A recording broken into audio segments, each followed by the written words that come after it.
The mirage. The mirage is the example is given I have the impression when I walk in a desert, in a very hot place, and you can see this movement at the horizon that appears like water. It's a mirage. It appears like if it was water. There is water there, we can see, and you believe that, but if you check, it's not there. So again, it appears, it's not that there is nothing there, but it's not there as it appears to us. The next example is the dream. When we dream, the image of the dream exists or not? Yes, it exists. But if I dream something very beautiful or something very ugly, and the example is this, in the teaching we say, I dream that my dear person is dead. When I wake up, normally the person is not dead, usually not. It was just a dream. I dream that the person which I care for is dead. So in the dream we react with fear, with attachment, with anger and so forth. But what we live in the dream is not false from the point of view that it doesn't exist, but it does not exist as it appears to us, because in reality it's a projection of our mind. And this appears like there is something externally. So when I dream that the dear person is dead, and then when I wake up, the person is there near me, so this appears to me like real in the dream when it is not real. The other example is the illusionist that can make us live and experience things which are not real. Anciently, they talk about an illusionist that were able to create some kind of illusions that take some piece of wood and then they appears as elephant or horses. I remember in India, one time I was very small, maybe I was 15 years old, something like that, and where I was living nearby, it was a very little town called Sharnagar in India. And one day came a circus, very, very, very basic. Inside of this, there was the illusionist, and I was going to there. There was a tent, half broken, with a bench, a wooden bench. There was no stage, no stage. E quindi we sit there, and I saw something strange looking, weird. So, for instance, they took the illusionist one child, hold the child with the hand, and then he passed in front of his face, and he faint the child like was fainting. And then the child was passing the hands under, and then he was standing like standing with the circle of a bike was turning around to show there was no strings attached. And so, and then it passed again the hand in front of the face of the child, and the child wake up and everything becomes normal. I was very surprised by that. When there is an illusionist, he has the capacity to show to us something that are under the influence of this illusion, but they are not coherent with the reality. So what is similar in all this metaphor or the dream? They are all reality that exists. The movie, the example of the movie, the image in a mirror exists, the mirage exists, and so on in each one of the examples. But what they have in common is that they don't exist in the way of they appear, like they appear. They have an illusory aspect. This does not mean that they're not there, but they have an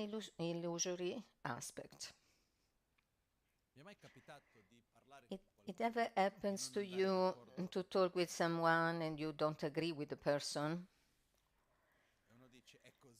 And one person says it's like that, and the other says no, it is not like that. And we can spend hours discussing, and it can become an argue and a fight, also quite heavy. But how we can know that what I perceive it's illusion or is real? What is our basis of referment? Because when I see something, I have my point of view, my experience, and you have yours. And you have yours. So, first of all, the illusory aspect, just to start, where we perceive everything, that is similar to all the examples that we gave.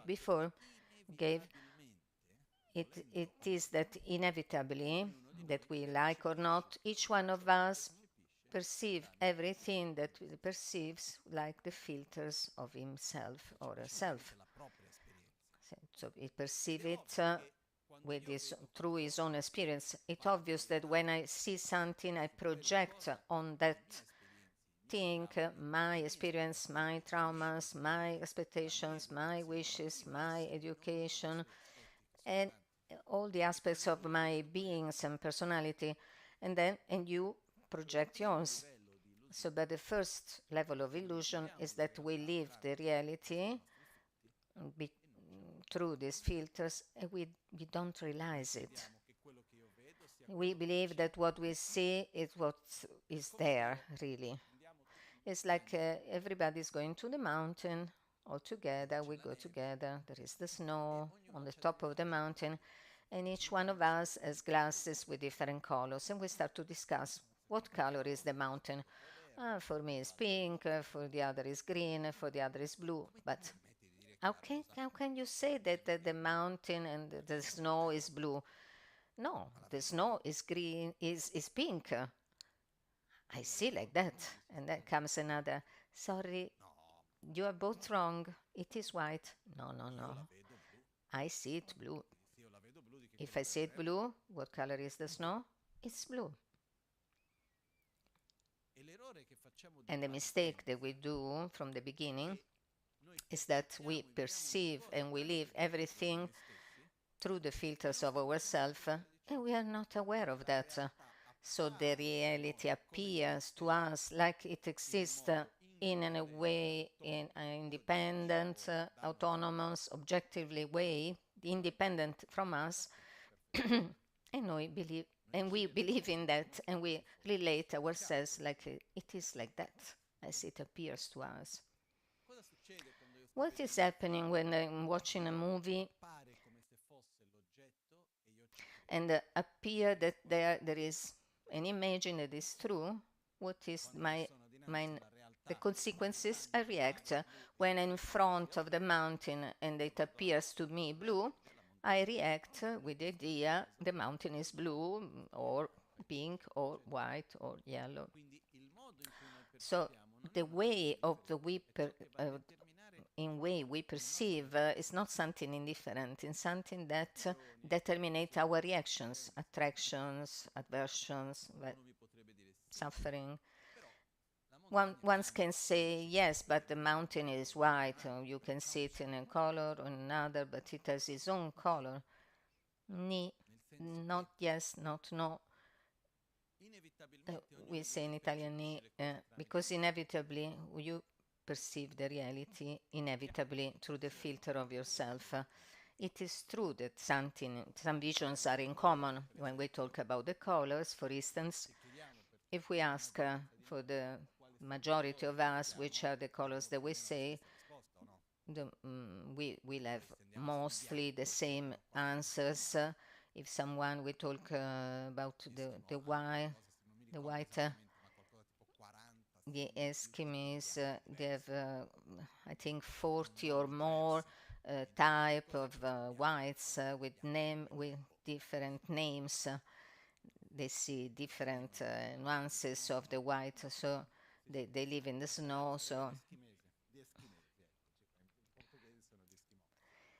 So the Eskimos that live in Alaska and the North Pole, they live in the middle of the snow, the ice. For them, it does not exist only the snow. There is a huge variety of the snow colors. Like for us, there are so different variety and typologies of white with different names. I don't know, like if it happens to you when you go to buy the painting for the wall of the house and you choose the white. Which white you like? No, there are already several choices. So what is happening is that when we see a color, to us it seems like the color is objective. But no one of us is able to perceive the color independently from his own eyes. What is happening when a person is daltonic? They see the colors in a different way. But what is happening with another form of life that is not a human life? I learned that the dogs, they see the colors in different way. For instance, the red and green, for the dogs, there are two different tonality of gray, quite similar between them. And there are other animals that they see, for instance, the bees, they see other colors. So what is happening when I see a color? It's not a reality. That color that I still see, it does not exist independently from my eyes. So it's coming through me a light with a certain frequencies that to whom I attribute a color or a name. But the independence of the species, of the animals, of the beings, we see differently. For instance, the bees, they see other things that we can't see. This is to say that what we see, what we perceive, appears to us like something that is there. I see a person, and according to me, the person is there, and it's like that.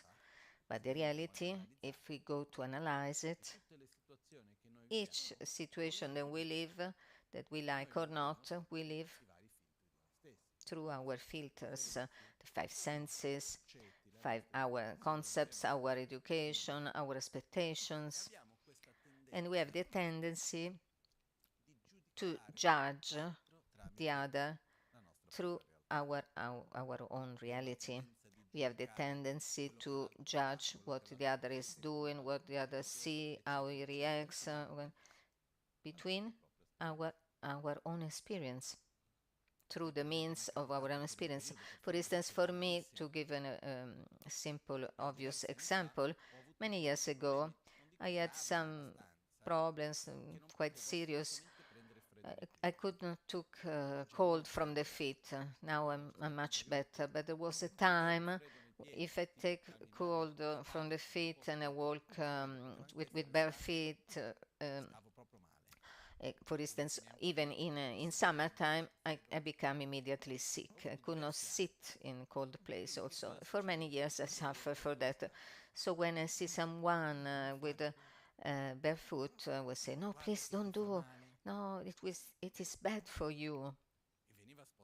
It comes to me spontaneously. Why? Because for me, it was a problem.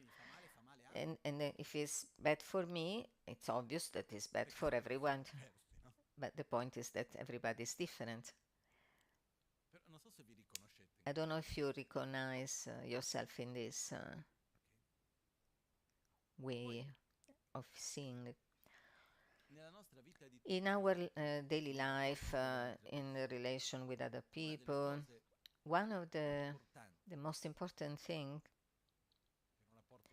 to have a good relationship with others is our capacity to go out from our illusion, from this illusion. At minimum, our capability to be aware, to live inside our own paradigm, our own illusion. Instead of saying this is like that, I can say it appears to me, because this is my perception. What is your perception? Help me to understand. I try to sit in your shoes, to stand in your shoes, and to understand the reality through your experience. I could not manage to do it completely, but I will try to do. And someone says, "Oh, Lama, nobody understands me." Don't worry. Don't worry, because nobody will never understand you.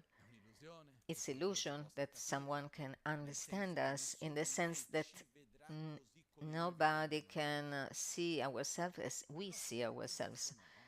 Our experiences are only ours. Our perceptions are ours only. And what has happened that when someone understands us, it's so beautiful. Or not? If we want sometimes to attract the attention of the other, and to make the other person happy, you have to let them feel understood, or let them listen with some affection. And Lama Gangchen was telling about this when he came in the West, which is much different in the Tibetan tradition. When you go to the Lama, you go to receive teachings of philosophy, meditation, and that's all. And people comes to here because they like to tell the story of their life. At the beginning, when he was in Greece, he was not understanding much of the English, very little. And the people come there, even knowing that he does not understand the English, and they start to tell the story of their life. And what he was always answering was, "No problem, no problem. Are you sure, Rinpoche? Yes, yes, no problem." And the people comes back after years, and then they thank him. Oh, everything went right. And then when often we have someone that feels empathy, that is present with us, that watch in your eyes, and it has, it's there for you. And the simple quality to be empathic with you, that is listen to you independently from the fact that can understand you or not, but is there present for you in that moment, it has already a big power to feel us better, to let us feel us better. This is one of the the many qualities of Lama Gangchen. But more than that, for the people also, which is closer to us, even it could be optimum to adopt the same behavior with all the people, but at least from the one where we want people who we want to build or maintain a relationship, is fundamental to understand each other. E, in order to understand you, I have to respect your experience of life. And to have respect, there must be the dialogue, so where I listen and then I share with you. And in listening, it is important that I allow myself to be open to what you want to manifest to me. And if you tell me the mountain is pink and I see it blue, I cannot only say, "No, you're wrong." I have to say, "Wow, interesting. You can see it pink. You see it pink. Oh, I see it blue. You see it pink. It's okay. Okay, we start from this point. You see the things in different way of me, and then maybe together we can see it white, discussing and find the middle way. We can find the middle way and maybe see the mountain white. But it's very hard when I see my reality and I have zero openness to understand that the reality that I see is only mine, and I want to impose in the world that's around me, that what I live is the reality. And much more, even this happens when there is some suffering involved. For instance, we use the same example. If I said, "I suffer because the mountain is pink, and I'm not happy because because the snow is pink. And then someone let me understand that the snow is not pink. And for me, it's very hard to understand. I suffer for nothing. Even if I know that the mountain is not pink, I kept on with my idea. No, the mountain is pink. Otherwise, why I suffered? I don't know if it's clear. I suffer too much.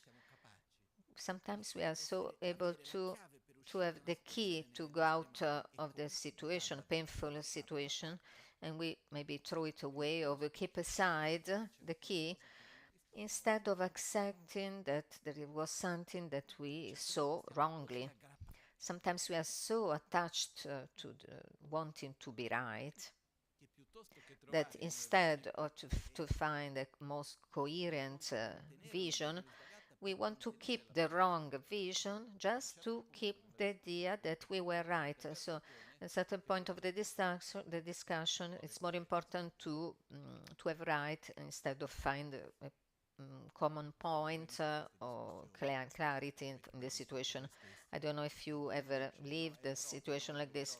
When I say no, it's pink, no, it's blue, no, it's blue, and the others say no. Like the one who was saying it's pink says blue, and the one who was saying blue say no, it's pink. The opposite. And certain point it's not important if the mountain is pink and red and the other says blue. The most important that you are right, I'm right and you're wrong. And then if you affirm the opposite, I will say the opposite in order to affirm that I'm right. We can do thousands of examples like this. There is also the situation when you convince myself that when I say yes, they say, ah, no, it's not true. Now you say yes just to make me happy. It's not true that you see the reality in this way as you affirm now.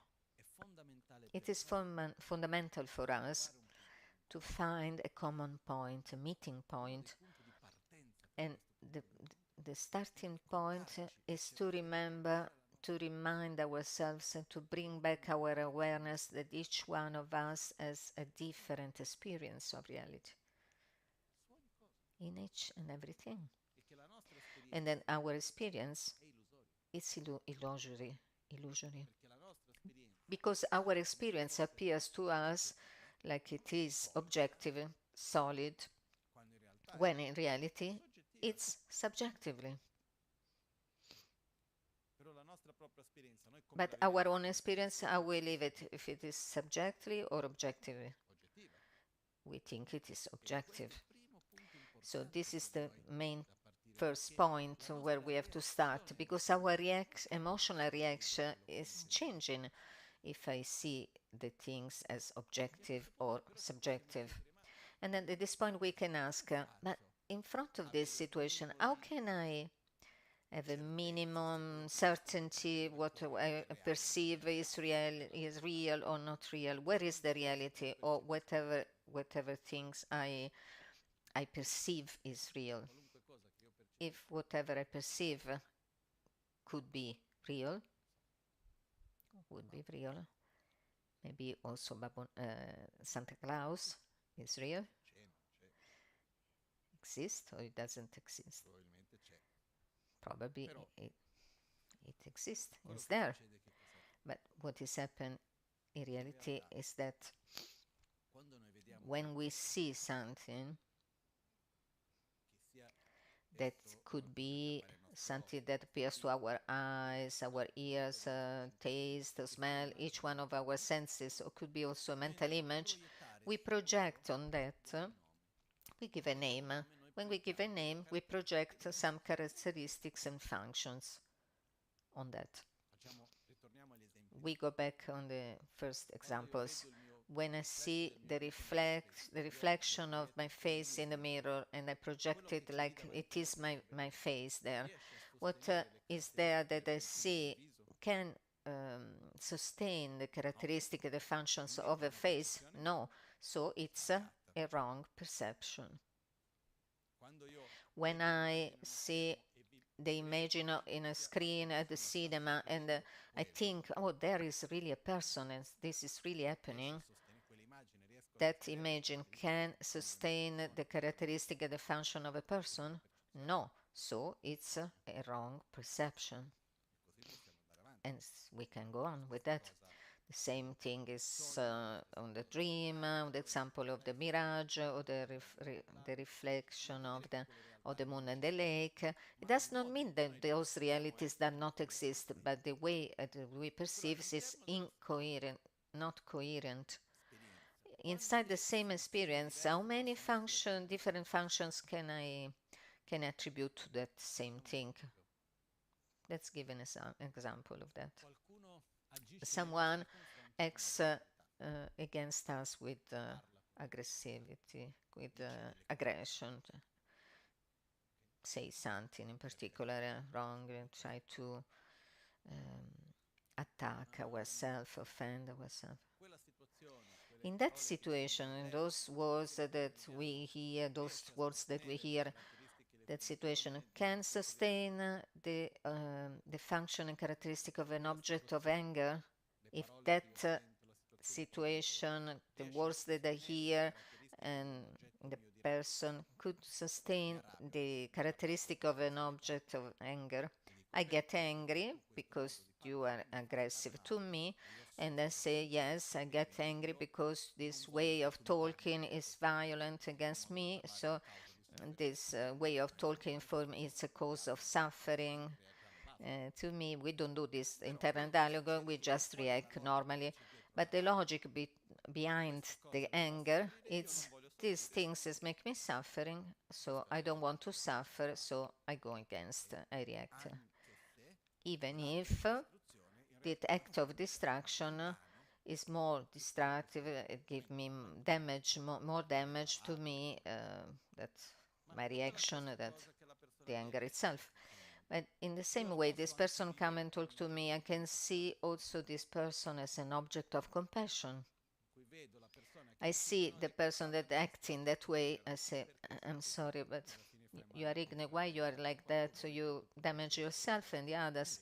I would like that you could be different and do not get in the way. How can I help you? Is it possible? These two different reactions, opposite reactions. They are both and they are correct from the point of view that the situation is able to sustain either one of the other. None of them is erroneous. Someone come to ask me something, to give something, I can think, oh, this I don't want to give, so I hold the object. Or it could be an opportunity to practice generosity. So what is determinate, this is an object of generosity, or the opposite is the way in we react. It depends from us. They are both correct. Two possible reactions, because the situation can sustain the characteristic attributed to one and the other. I don't know if it is clear, this. Another example more obvious. This object, how many characteristics we can attribute on this object that can sustain, how many different names we can give to this. It's a ball, it's a bell, Tibetan bell, we can use it as a pen to put the salad, or like a seat, a stool, someone to urinate in the night when you don't want to go to the toilet.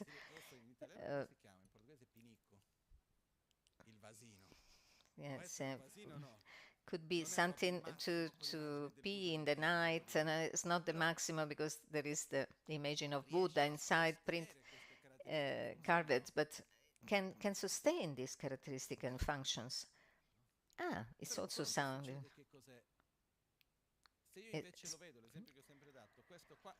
The example when I always give, this is a chocolate cake. Even if I believe 100% that it's a chocolate cake, it could be No, because it cannot sustain the function and characteristics of the chocolate cake. Like here at the center, many years ago, there was a little shop, the first version of the Dharma shop, the beginning of the 90s, and then they put the one Tibetan dress in exhibition, and many people was coming in, and normally they don't come in, and the person who was there say, why you don't come anymore to my shop, to our shop?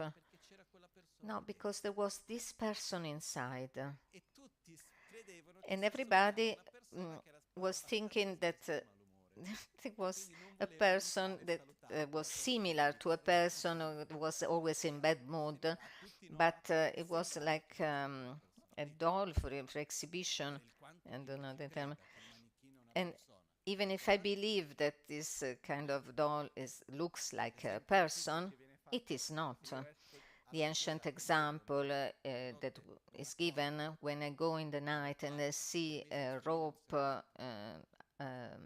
that looks like a snake, if I get scared and escape, in my personal reality, even if I see it as a snake, it's not a snake because it does not have the capacity to sustain characteristics and function of the snake. So the wrong perception exists. It's not that everything that we imagine is real. But inside the correct perceptions, intending that the base of imputation and the ensemble of the part has the capacity to sustain characteristics and functions, how many possibilities are there in everything? 10, 20? Many can. I can say infinite.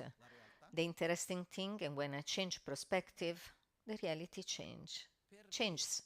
Why? Because the reality, it does not exist independently of the filter that we see, through we see it.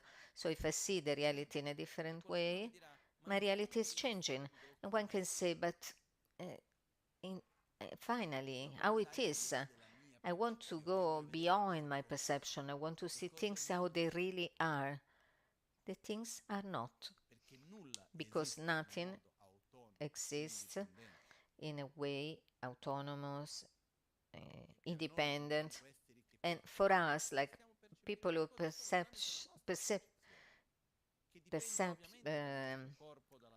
we can see things independently from our body, our mind. It's impossible to see without this. And each one will see through himself, oneself. And there is not an objective reality that each one is interpreting in a little different way.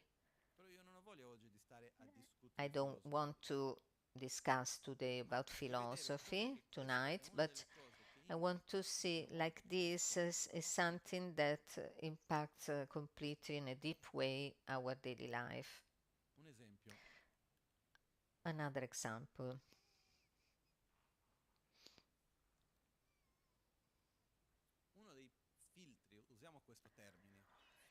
One of the filter, we can use this term, one important filter that through we perceive everything, all the information that we have received, all the experience that we have lived, the information that we have received, that have a huge part of what that influence what we perceive. If someone is telling us something, independence of the person who is saying to us, we give the same importance or less. We give a different importance.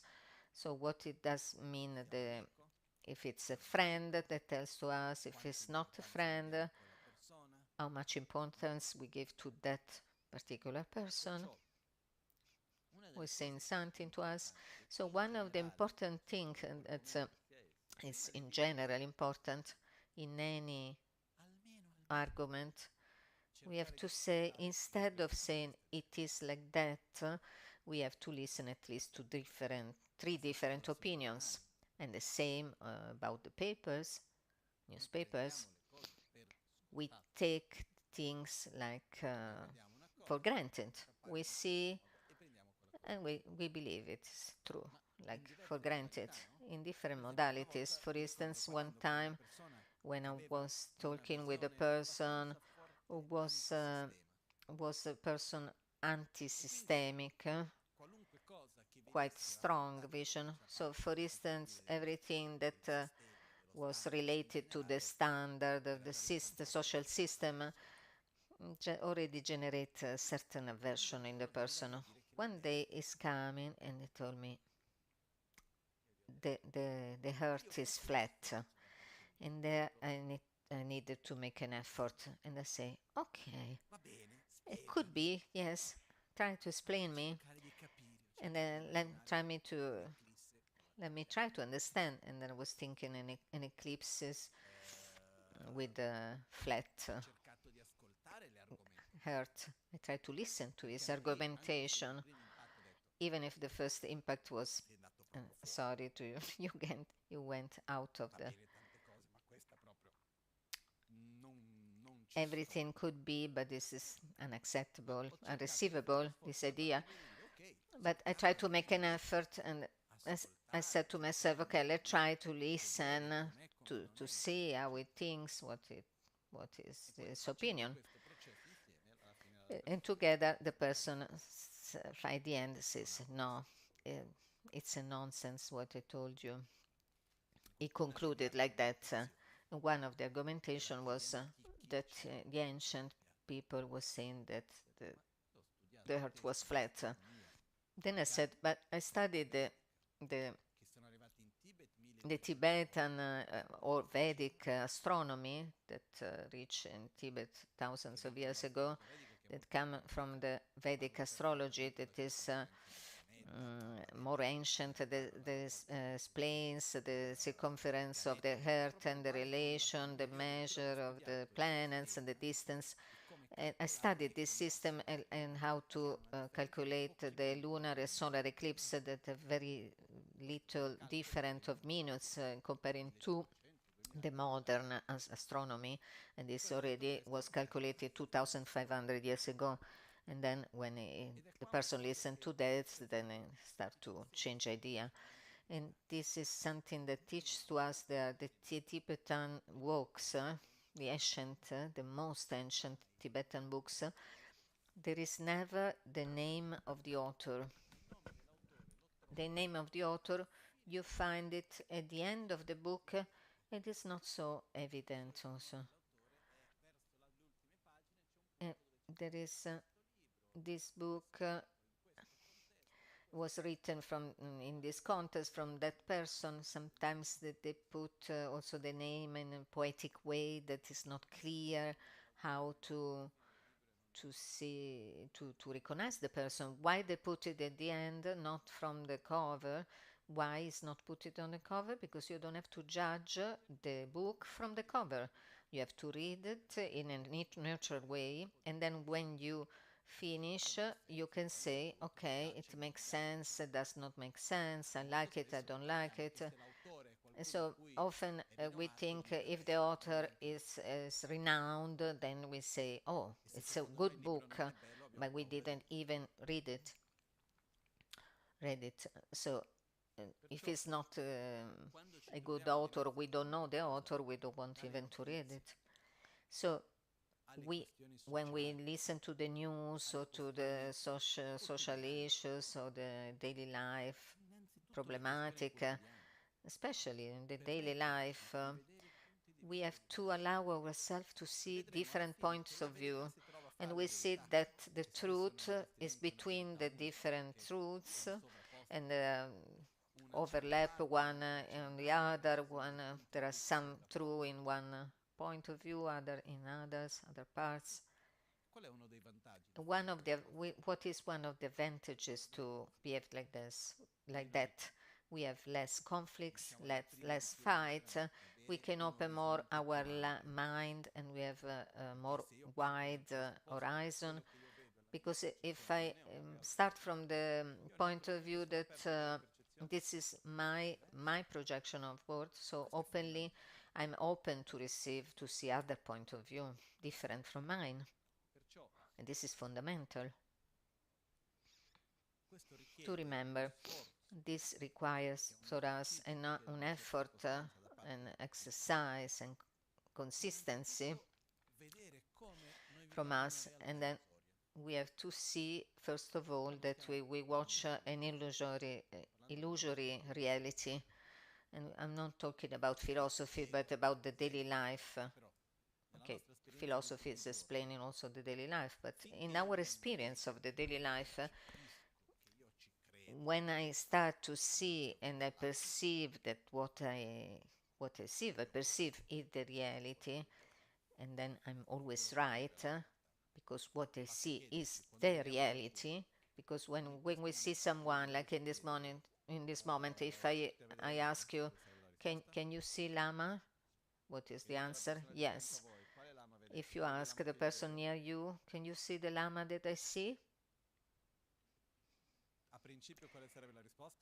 The answer could be, how many lamas are here? Only one. Of course, we see the same lama.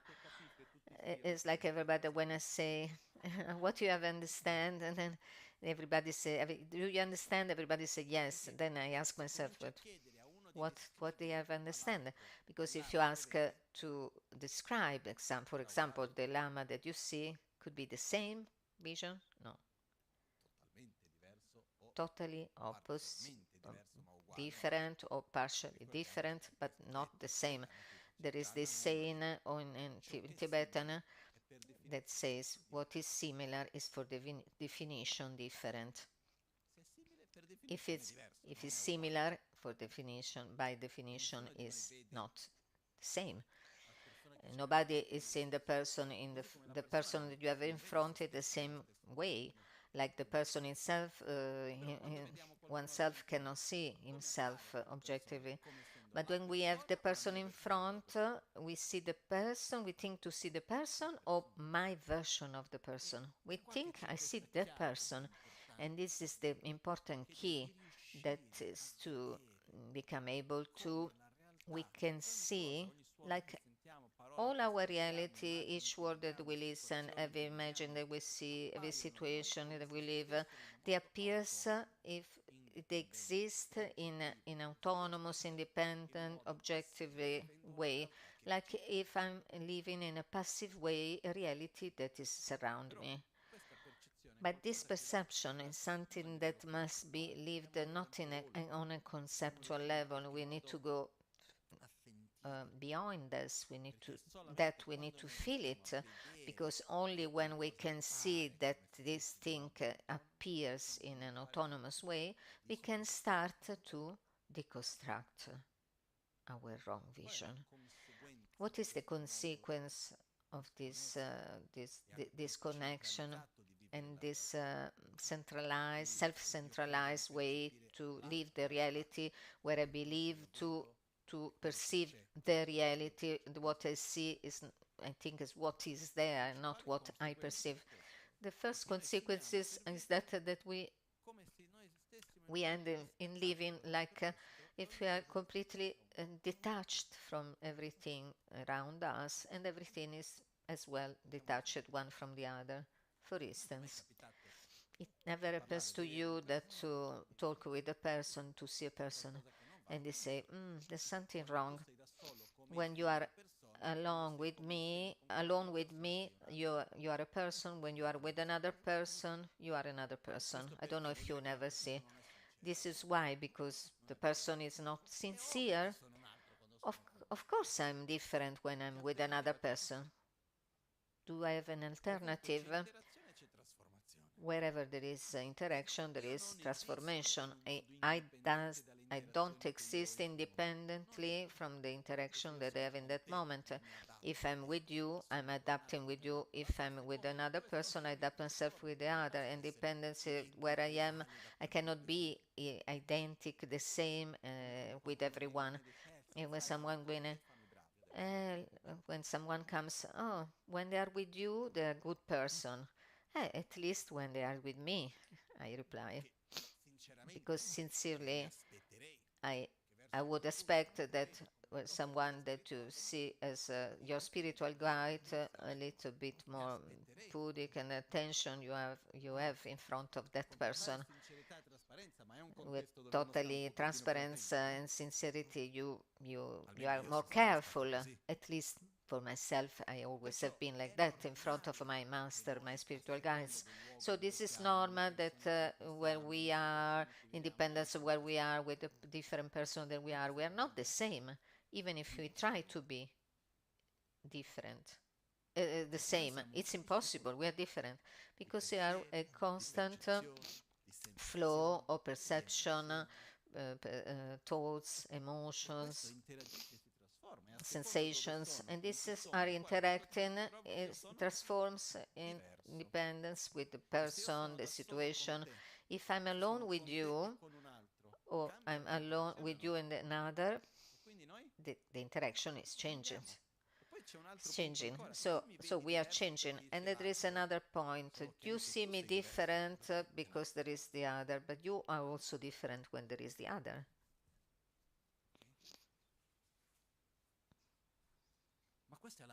But this is the normality. It cannot be different. Each thing, each phenomena exists independence of the all other phenomena in which with which is interacting. There is no more other way to be different. It's like the big and the small. This bell is big or small? What it determines which one I compare it with which one. The big and the small does not exist in objective way. They exist in dependence of the confrontation with another. And this is for everything. Only in our not perceiving correctly this and see everything like an independent, autonomous, and to see ourselves in an autonomous way, like detached way from the other, separate way. This is the general causes that is going to generate the obsession to self-gratification. I try to explain better. This obsession to self-gratification is called egoism, selfishness. Selfishness, and so is the incapacity to relate ourselves and to the others and to the world without considering myself and mine. So I judge every situation through my wishes, my aversions, my joy, my suffering, my experience, through the I and the mine.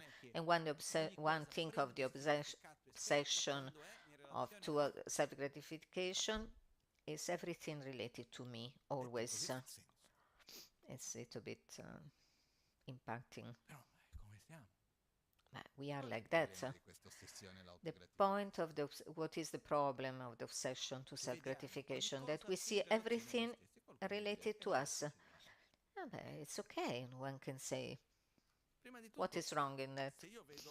First of all, if I see everything through the eye and the mind, and yourself too, if it's correspondent to your vision, is it okay? One day that we have different opinions, we have a problem.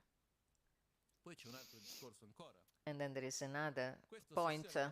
This obsession to self-gratification divided everything that we perceive in three categories that becomes finally 9 categories that are: what is good for me is my friend, attraction. What is harming me is my enemy, aversion. What is indifferent, don't give me no good, no bad, it's indifferent. If I see 3 people that walk through me, one I can judge is beautiful. The other can say it's natural, and the third person I can say ugly, or as a stereotype that generates in me aversion. Do we have the same reaction to the three, or is different? Through one I have attraction, the other indifference, and the other aversion. So already we divided the world, what we see, what we listen, what we touch, what we see. We're going to divide everything in these three big categories.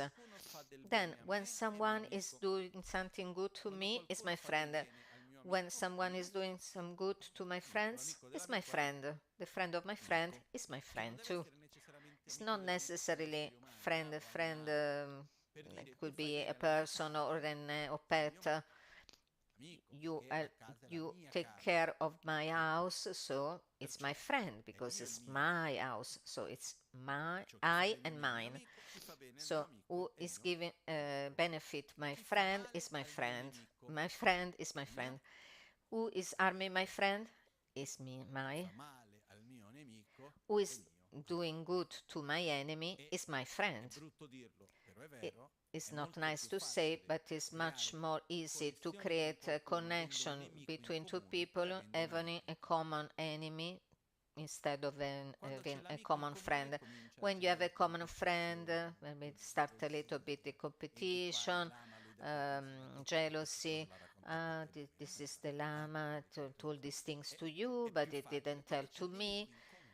When we have a common enemy, we want together destroy that enemy. So the people come closer together.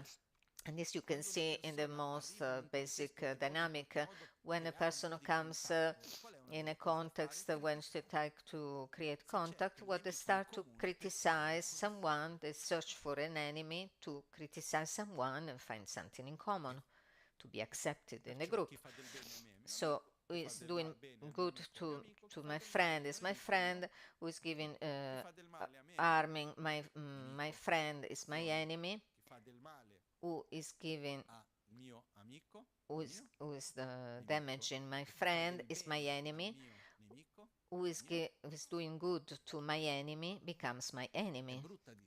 It's not nice to say, but nowadays, for instance, you can see a lot of this binary vision dichotomy. If you're not enemy of my enemy, you are my enemy too. If you're not against what I'm against, it means that you are pro that the other person, so you're against me. Also in the social and political level, I remember this some years ago when it was starting, this vision that or you are with me or you are against me, basically. And it's something that I believe it's important to protect ourselves from this dynamic. But the basis is like that. When you are friend of my enemy, you become my friend. You become my enemy too. When you help me, you are my friend. When you harm me, you are my enemy. And when you are in the category that you are friend, but you harm me, where I put yourself? You are the friend, but it's not so friendly. You are my friend, but slowly, you are almost following in the next category. Because friend and enemy is not the name that you attribute, but is the feeling that you have through the person. Through the friend, we have attraction, pleasure to share together. Through the so-called enemy, you have aversion. If you have a friend where you have aversion, means that you are giving the wrong name. It doesn't mean that there's something that is not working well in your relations. What has happened when the enemy is doing something that benefits you? Slowly or quickly, it becomes a friend. So what does it determine if the person is a friend or an enemy?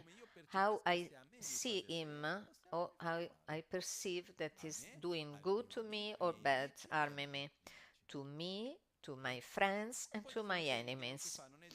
And there are those that give me harm or benefit to me or my enemy or my friends, so we are indifferent. And so we have these 9 objects or 9 categories. 3 friends, 3 enemies, and 3 indifferent. I open a bracket, quick bracket. We have to think that the non-indifference to the other is the definition of non-violence.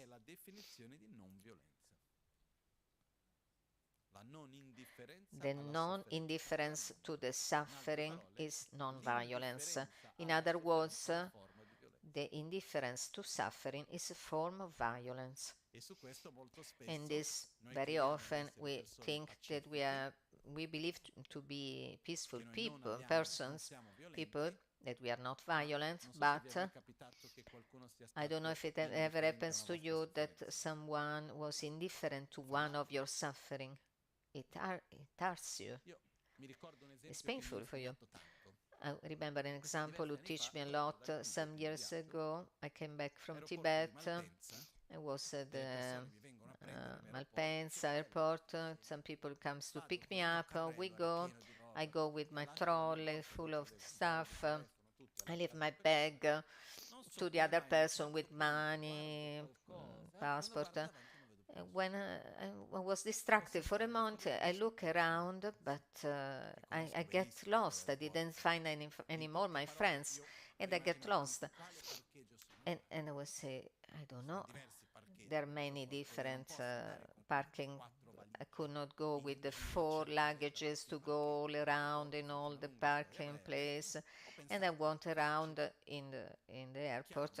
Then I was thinking, it's easy. I will call the people at home. I didn't have the number, and we can fix a meeting point, and then we will find it back. We find us back. It's difficult to find a person who can borrow you the telephone. It was more than 1 hour and a half to find someone who can lend me the telephone. I don't think that they look like criminal.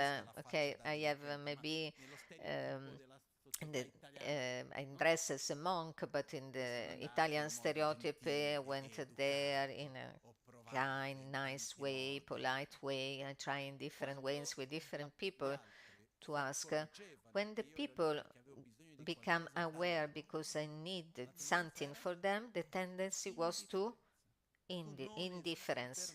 You don't exist for myself because I need to protect myself. So I went to the police station. They said, no, we cannot use the telephone for this kind of things. Then I think I go during the service when they give the public announces. And finally, okay, give me your number. Okay, I dial for you. Then it was busy, occupied. After 1 hour and a half, I could manage. But this experience teach me something very important, that is to feel on your own skin in something very simple. I was not angry. I was not in danger. I have no cold, nothing. But to feel on your own skin, to go towards someone to ask help, you don't feel not only the closed door, but there is not a door at all. They ignore you completely for many different reasons, but the sensation was because they don't want to come in contact with your problem, simply. So you are not there. You are not there for me. And this is an attitude very present in our society, or I'm wrong? It's obvious that we can't solve all the problem of everybody and to be available for everybody, but if someone comes to us to ask for help, so there are little things that you can do. For instance, in the last journey I did, I was in the airport to ask something, and I have this woman in front of me that has a problem because with the flight company you cannot carry a certain, cannot bring different languages, only one. In my ticket, I could bring the backpack and the trolley. But her credit card was not working. I said, okay, I can pay with my credit card. They couldn't accept the cash. And then she was surprised. I said, why you want to help me? Because you need. You give me back the cash, I pay you for you. For me, it's not a problem if I pay with my credit card $76, and then you give me back the cash. For me, it was a pleasure to help her, but it was not working the card. So I said, but and then I remember I can bring the backpack and the trolley. I can bring two luggages. Already checked. The sister was not so happy. The travel agent, but the travel assistant. They said, but if it was possible for you. And this girl was. I took her backpack. It was quite heavy.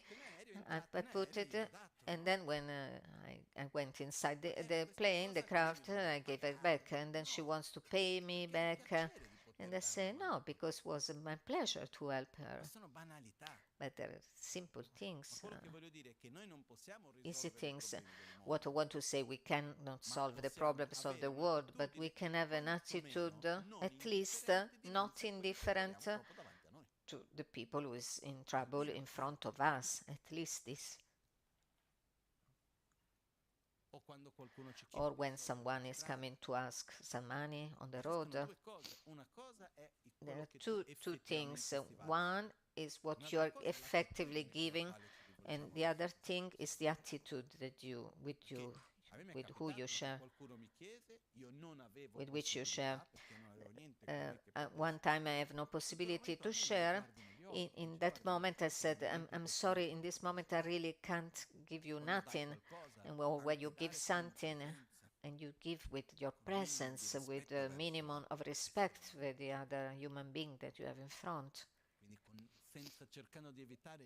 Try to avoid this indifference, because this indifference in reality is quite violent in general.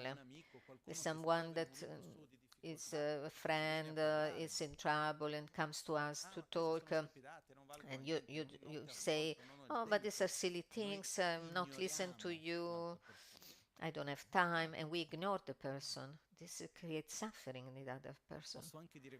I can also say, in this moment I really can't listen to you, but I'm here for you. I want to be present for you with your problems. So try to avoid indifference.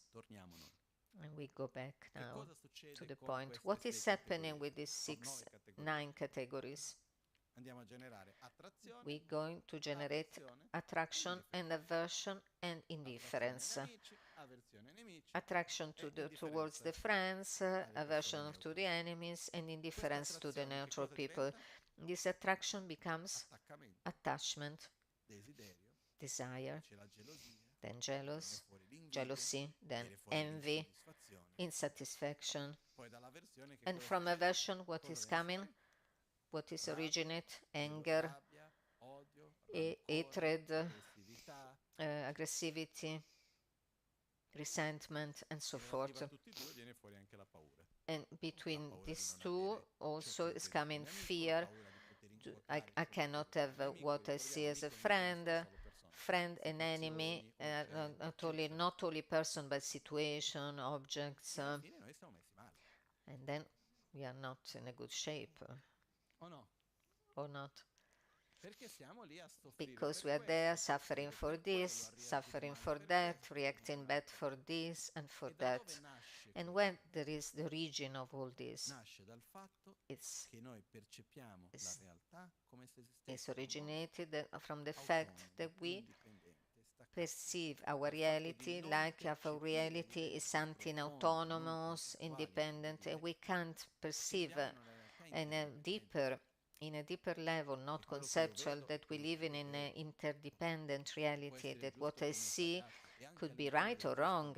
Also, inside the right vision is not an absolute. In any case, it's relative.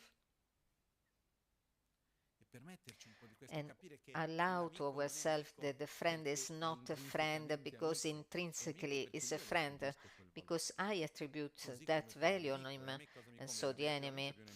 And to me, it's more convenient to have more friends or more enemies. More friends.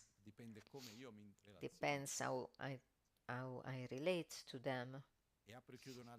And I open and close quickly another brackets is that another key is important to enter in relation with other people, not judging the person, but the ideas, the principle, the actions, but not the person. This creates a huge difference. I want to say, I love you. I can say, but what you say and what you have done, I'm not agree with you.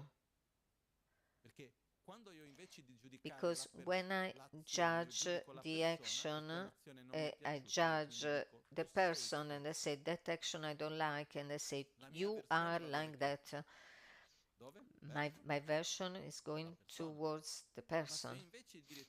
If I say you are here and I say you have done this and I'm going to judge only your action, my aversion is going only through the action, and there is a normal difference between the two. So this allows ourselves to keep a coherence, because what's happened when the friend is doing something wrong and is acting in a way that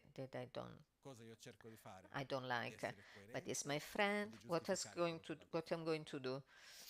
I try to be coherent or try to justify.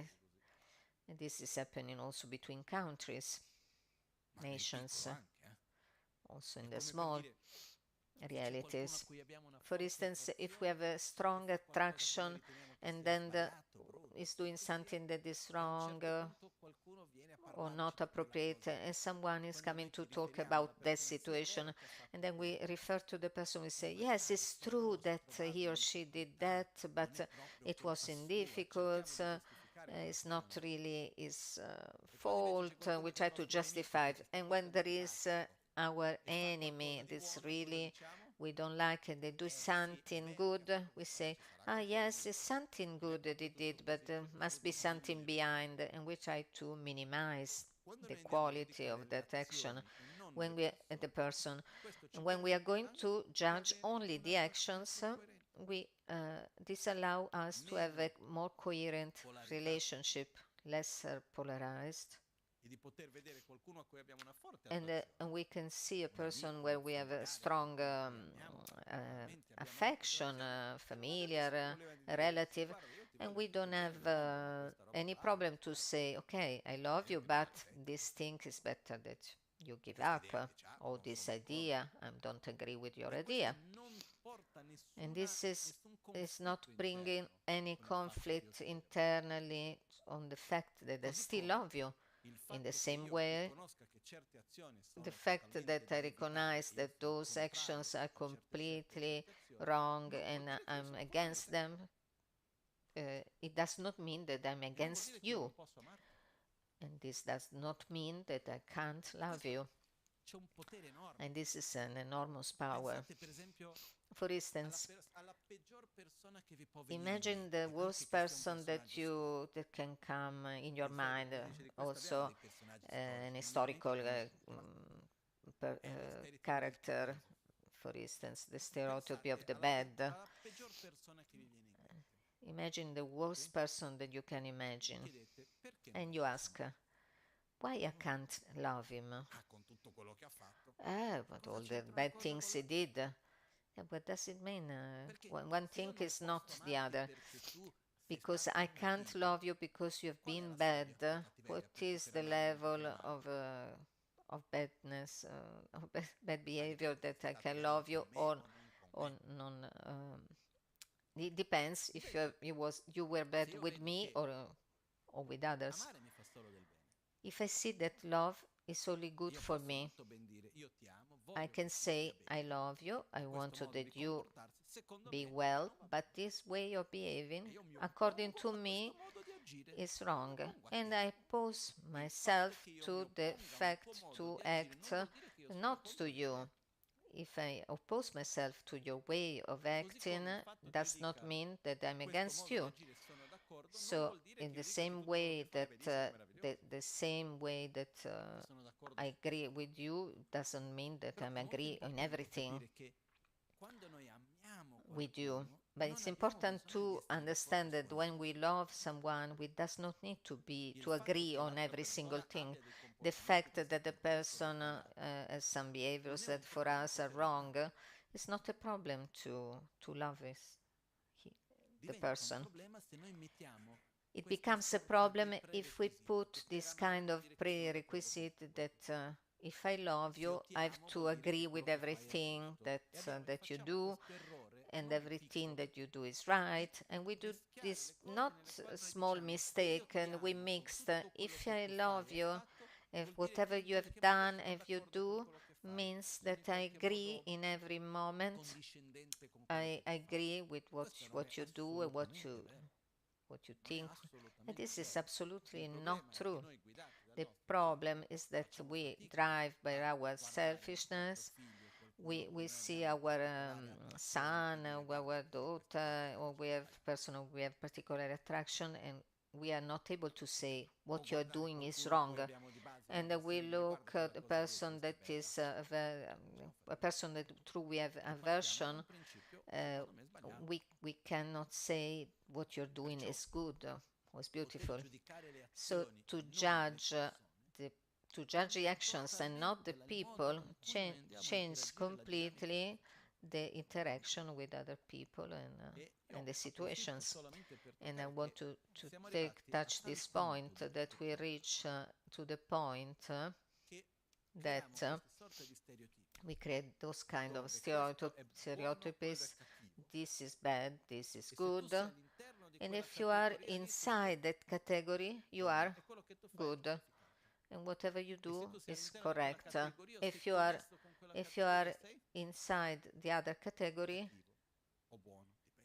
you are wrong or good. It depends. It's something crazy, where we reach. In reality, we have always been there in a way or another.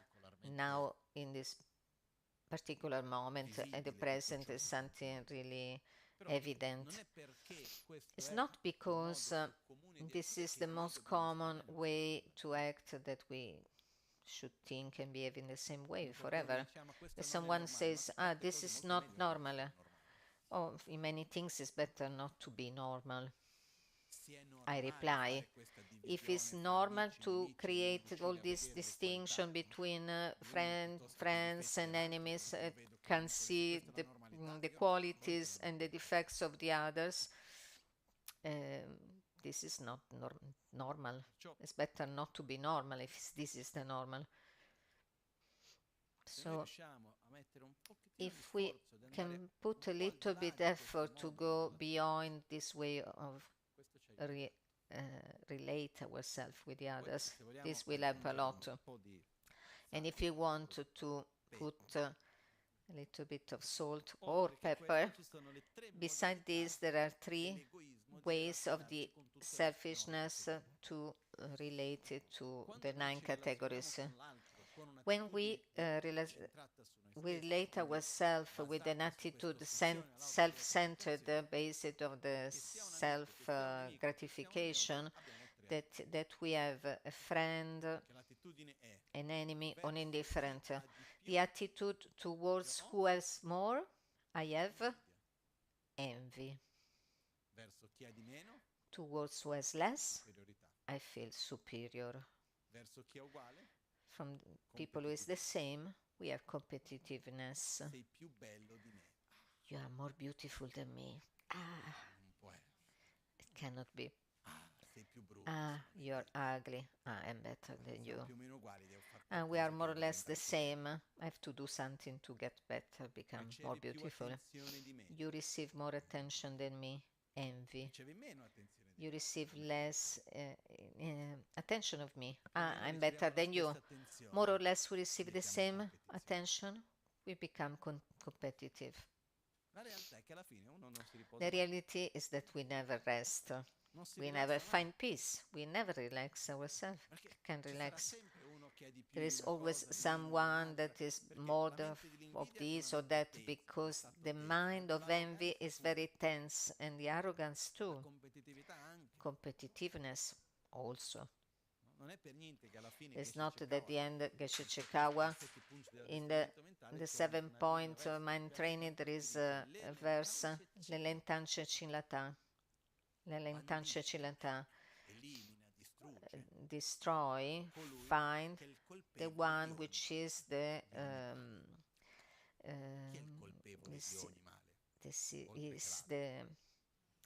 sinner of everything, which is the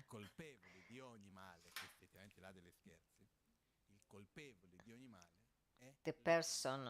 The bad person is the selfishness, is the obsession to self-gratification. It is the incapacity to see the other between the filter of ourself, but not necessarily in this obsessive way. The more we are centered in the I and the mind, more we have fear, jealousy, anxiousness, anger, resentment. Try, for instance, to point out a moment where you felt anger, where the I and the mind was not involved. In that moment, I get angry because this and that happened. Because there are people who have a certain attraction because they are my friends, or maybe you went against my values, my principles, so I get angry. The I and the my, they are always present. Where there is conflict, the I is there. The environmental problem. Now we have. What is the main causes of the environmental issues? Is the obsession to self-gratification, where my necessity, my desire, more than this, my desires is more important than the common welfare, well-being. Then when we say you need to consume less, because if you continue to consume as we are doing now, the planet cannot stand more. The resources are limited, and if we continue to consume a lot, how can I do without the Christmas presents? I cannot do without buying this. Everybody's buying this and that, so I'm also doing.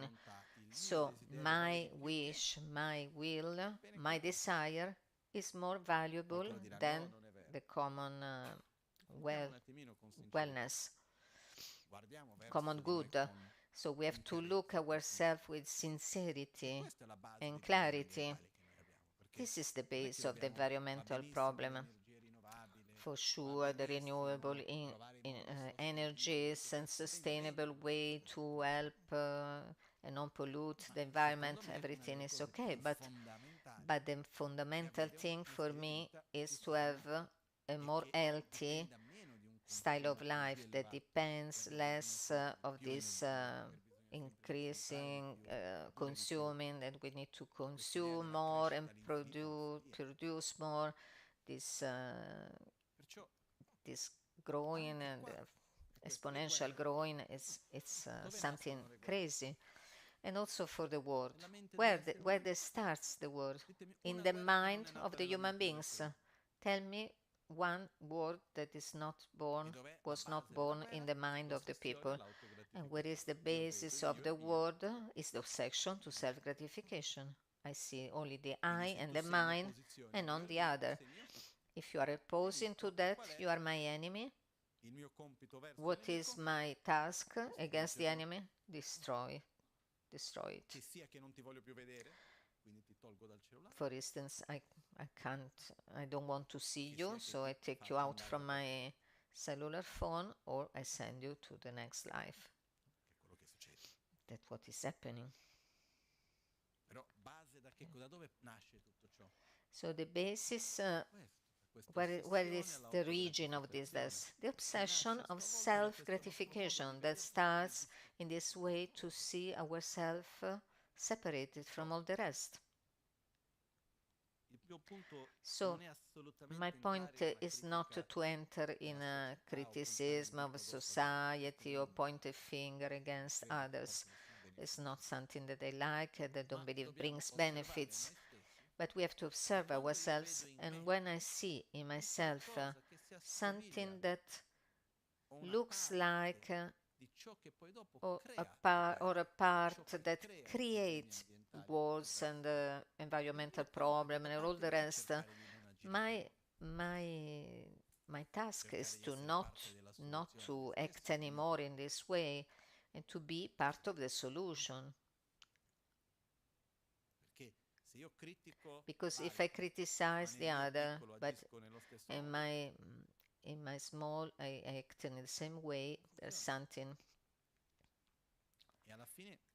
in my life act in the same way. So we start from the basis that is to recognize what is the guilty person of every negativity, which is the obsession to self-gratification.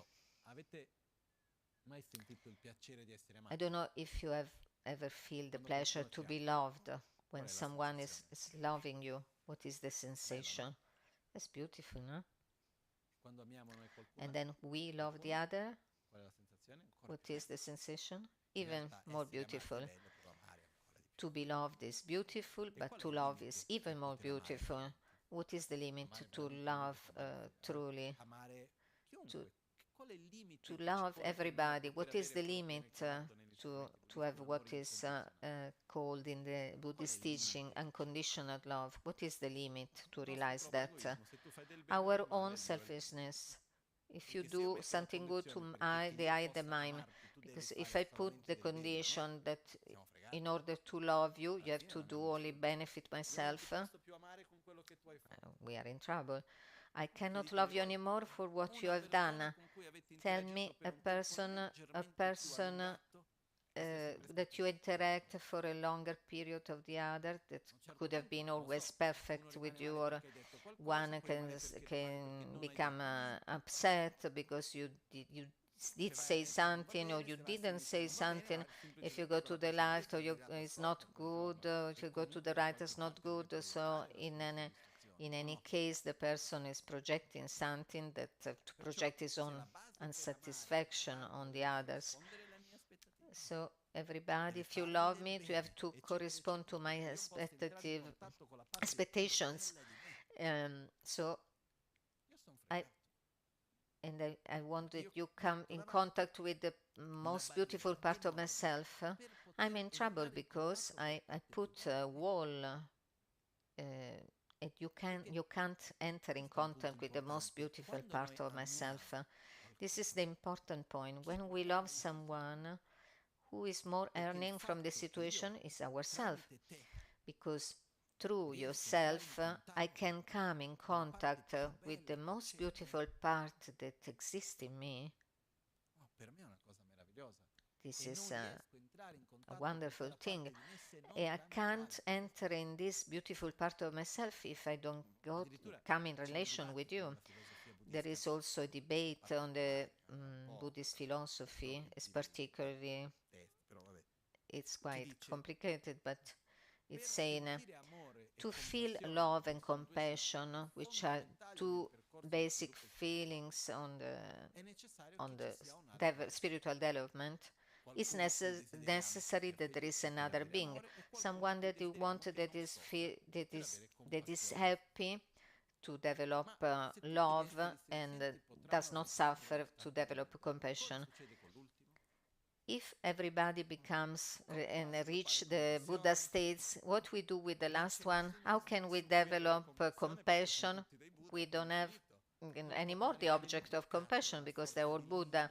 So we stay in a kind sort of limbos, and then we can discuss and debate for hours. In these debates, what I reply, first of all, I can say, first of all, we don't need to get worried now for that.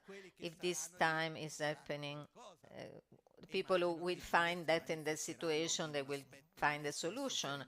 And I imagine that Buddha manifests himself like a suffering being. He will do something to help. But then comes the question, and if I'm the last one and all the other are Buddhas, I don't recognize them. But the point is, the feeling of love, of compassion, of respect, of gratitude are feelings that can only benefit us. And when we can really to come in contact with a sincere feeling to love the other, love feeling to be attracted from their happiness, to have an aversion to their suffering, to feel love and sincere compassion through them, this is benefit us. It makes us feeling well.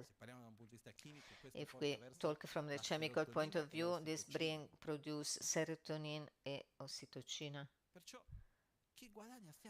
So who is earning most from the situation, who is gaining more, is us, are us. But I can't come in contact with this beautiful part of myself without the other. That's why when we love someone, it's not something like a business. I love you and what you can give me in exchange. I love you, but you are not giving me enough, so I don't love you anymore. I love you, but you can see the love that I have towards you, and you don't do this and that, so I don't love you anymore. We are not doing some business here. I give you this to get this in exchange. This and that. In the moment that I love you, the fact that your presence, your being is allowing me to get in contact with this part of myself that is so beautiful, I receive most of anything that you can give me. And this is something, is the opposite of the behavior of the self-gratification. That is the limit that we put to ourselves to open our heart to the other, to really love the other, because truly love, because until we are blocked by this obsession of self-gratification, our love is very limited from the I and the my. I love you until you benefit me, and sometimes I love you, but you didn't something wrong to me, but you don't correspond anymore to idealized image that I have of you, so you betrayed me. I give you everything, I put you on the pedestal, I make you so special, and you don't correspond anymore to my imagine. So I generate aversion because you make me suffer. What I did? Nothing. Simply, you don't correspond anymore to the expectations that they have of you. I don't know if you have seen something like that. Then we say we are not crazy or foolish, because the coherence sometimes is difficult to find. So I'm taking jokes, but it's important to put the name on things, name the things. And on this basis, we direct our actions and our way of things, because it's obvious we have to say the things as they are. Are we selfish? Yes. And we don't have to fustigate ourselves. I'm a very bad person for that. But the fact is not that I'm a bad person because I'm selfish. Because if I'm not selfish, egoistically way speaking, it's better to be altruist. I feel better. And until we don't understand this point, we are not able to come out of this vicious cycle. For instance, without talking about present situations, I speak about Brazil. In Brazil, we have a problem in the society, an enormous problem with violence. It's an enormous problem. In Brazil, I remember when there was the war in Syria. In the same year, so many civil people died in Brazil, killed by guns, and the same of the war, the Syria war.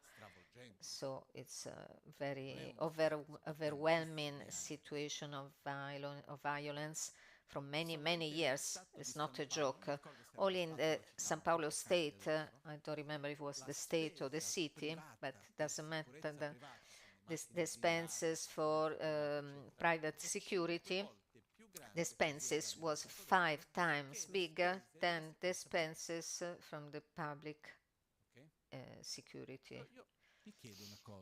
So I ask myself, if you act against myself with violence and aggressivity, you see me as an enemy or a friend? As an enemy. If I benefit you, what I become? Your friend. And you harm your friend? No. Even if you have damaged me, what is the best way that I can protect me from your violence? Giving you benefiting you. Because in our nature of these 9 object categories, this is the base of our being. If you are a friend, if you benefit me, you are my friend, so I care for you. If I beat you or slam you on the face, and then we fall down both. It happens to me. There was a person who treated me with a lot of aversion. I thought, I have to try. And that I was more kind that one normal can be. It was a person that has nothing to do with the center, but I have to interact with the person who was not directly connected to the center. And then we went to eat outside together, and we created a certain kind of friendship. Why? Because in our nature, if I benefit you and you recognize something good from me, it's difficult for you to harm me, or continue to harm me. So with the situation in Brazil, I always say with the people which are involved in this reality more than me, and then talking, people tell me, agree with me, but things that they don't change much. If a little part, let's say if half of the money which is expended for the private security could be invested in the well-being, basic well-being, eating, health, education of the people who is against, one can be much more protected than with playing the car, that was protect me, but not from the anxiousness, from my own aversion, from my fears. So in our lives, how can apply in our daily life this principle? In our daily life, what has happened? We have aversion and attraction or not?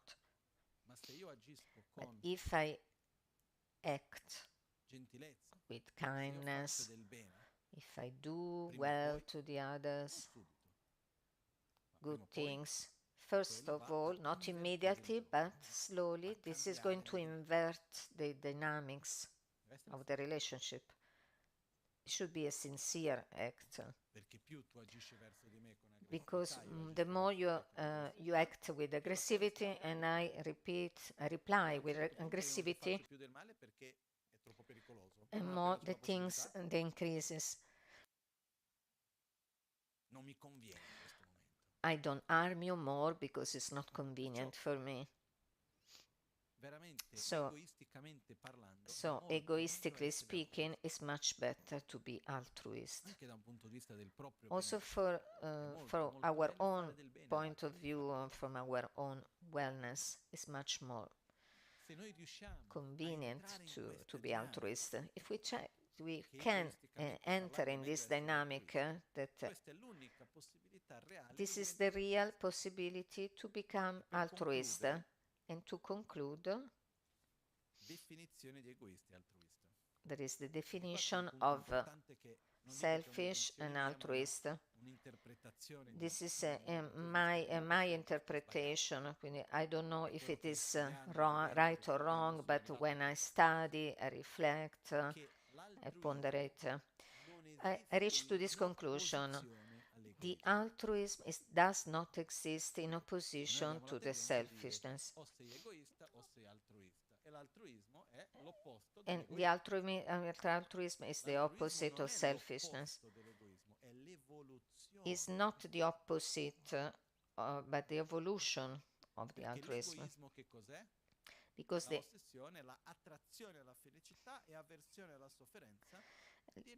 selfishness is the attraction to my own happiness and aversion to my suffering. And altruism is the same thing, attraction to the happiness and aversion to the selfness, but includes also the other. Altruism is when I can say, I decide, I wish your happiness as well as mine. I desire that you don't suffer as much as I desire for myself. Your suffering is so important for me like the others. When I do something for you, I'm doing something also for me. But then I'm not excluding myself. And what we can do is not from one day on another we can develop the perfect altruism. But we can start from the little circle of people, circle of care, people around us. We try not to involve ourselves in this polarization of hatred, attraction. Don't enter in these dynamics, because if we see in our society, this is repeating a lot. In recent times, we created this in the politics. We saw this polarization, attraction and aversion with the vaccination, with everything.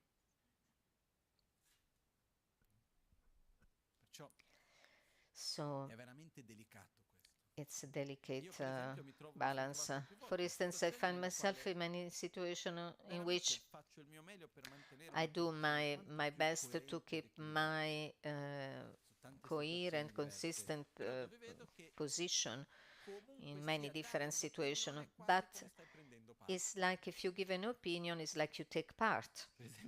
For instance, when started the war between Israel and Gaza, one of the teaching where I was given here, I was a little bit in difficulties. I wanted to say an anecdote that was about the rabbin, but I self-censored, censurato myself, because if I start to say the story of the rabbin, then people can think maybe you are pro-Israel, or if I talk about the imam, perhaps you are pro-Gaza or Palestine.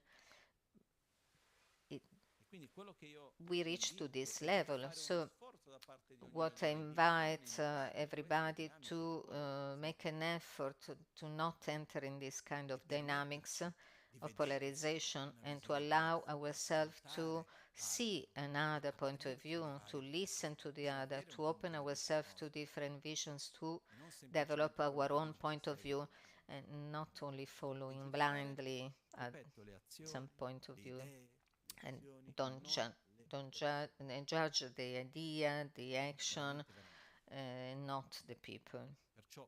This is very, very important.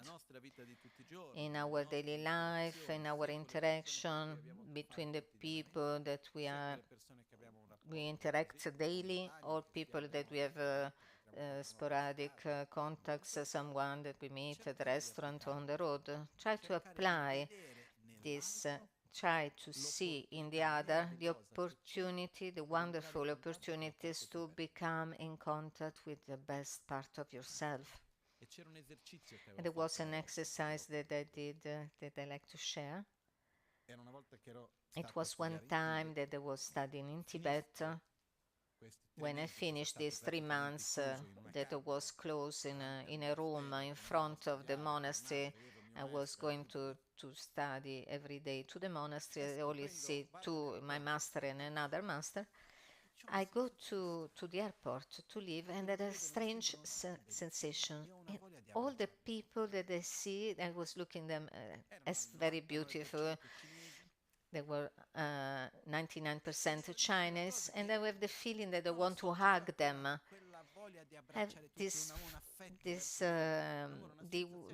the feeling that I want to hug all of them. And then, of course, I refrained myself to do this. I was also dressed like now, but and I have the feeling that the sensation continues during the flight. I lived from Shigatse, I went to Peking, to Beijing, and this sensation was there. And then I thought, I don't want to leave this feeling. So I create an exercise that is to go at least one time a day to someone. It's not should not be always the same person, and possibly someone that is not familiar to us, to see the person possibly in the eyes and say mentally, I love you. We don't need to verbalize it. Otherwise, we can imagine all the difficulties in which, for instance, we are at the restaurant and someone comes to serve, and then you look and you think can create some conflict. But inside ourselves, silently inside yourself, you look the other in the eyes and you say, your happiness is important for me. I love you. I care for you.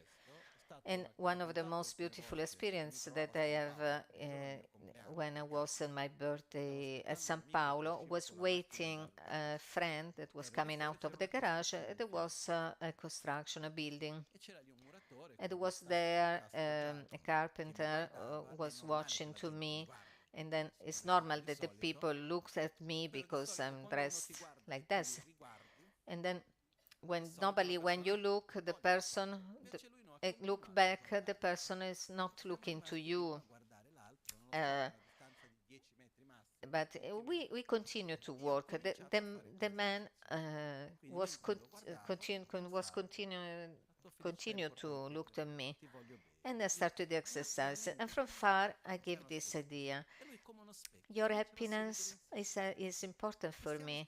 And I start to smile naturally. And he also, like a mirror, was replying to my smile, and we smiled to each other.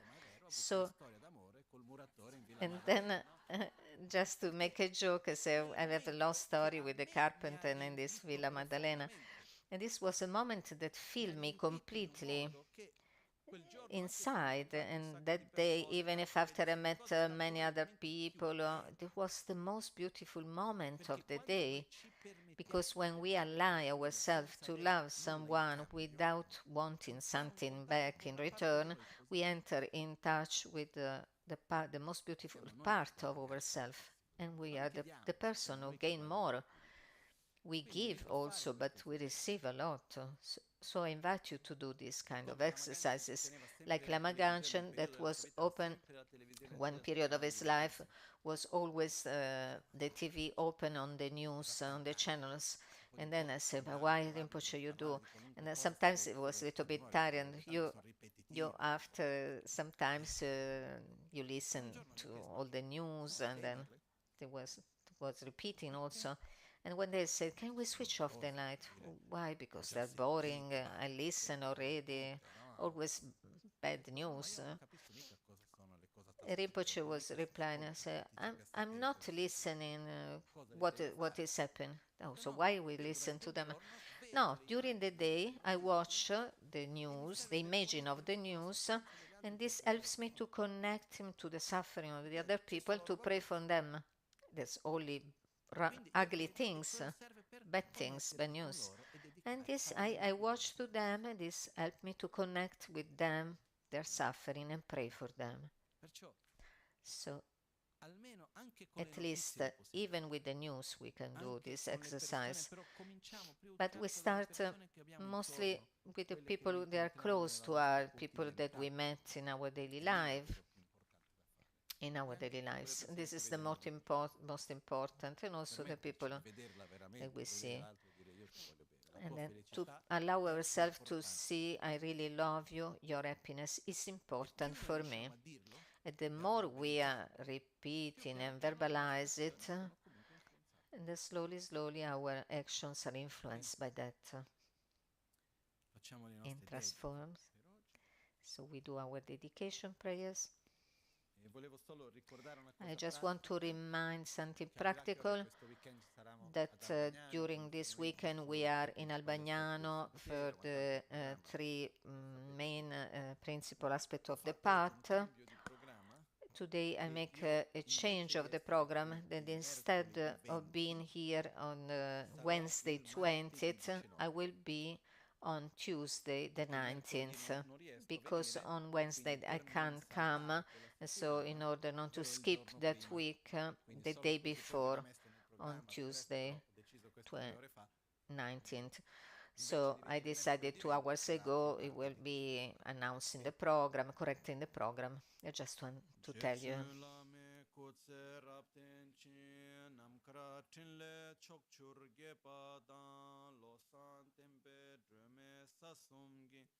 Rowe munsel takto ne gyurchi kewa kunto yanda lama dang dralme cheki pela longche chi sada lamge yente rabzone dorje change kopa nyurto sho nimodele tsendele nime kuyan delekshin ninsen takto delekpe koncho sumke chingelo Kuncho sumke ngodrubutsol, kuncho sumke trascisho. All'alba o al tramonto, durante il giorno, possano i tre gioielli concederci le loro benedizioni, possano aiutarci ad ottenere tutte le realizzazioni e cospargere il sentiero della nostra vita con molti segni di buon auspicio. Grazie a tutti, ci vediamo o questo weekend ad Albagnano. We see in this weekend in Albagnano or next week on Tuesday. Thank you.